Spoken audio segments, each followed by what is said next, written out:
The formation of the Earth is related to the formation of the solar system.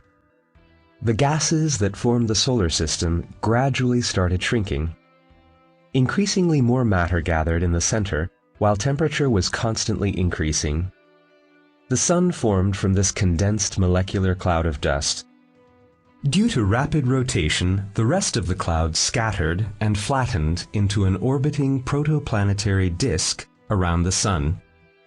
The dust particles in the protoplanetary disk collided and stuck together due to electrostatic attraction, forming planetesimals.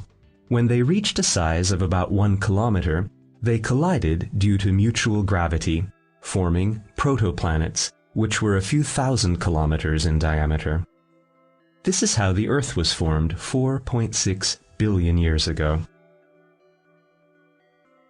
Around 170 million years after the formation of the Earth, a similarly young planet, known as Theia, struck the Earth's still soft crust.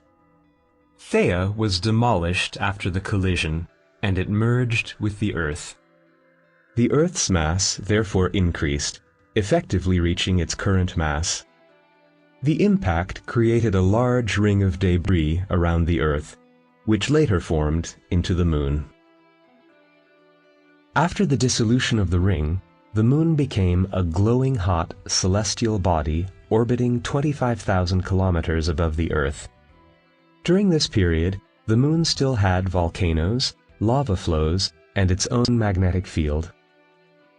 The tidal phenomenon that occurs between the Earth and the Moon led to various changes. Firstly, the Moon became tidally locked with the Earth, meaning it takes the Moon just as long to rotate around its own axis as it does to revolve around the Earth.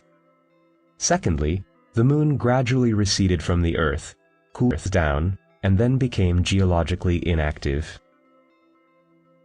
Currently, the average distance of the Moon from the Earth is 384,000 kilometers.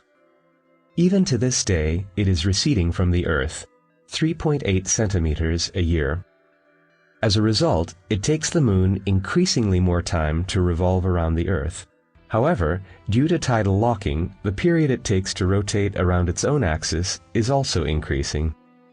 The tidal phenomenon also affects the Earth. The Earth's rotation period is decreasing, meaning the length of the Earth's day is slowly increasing.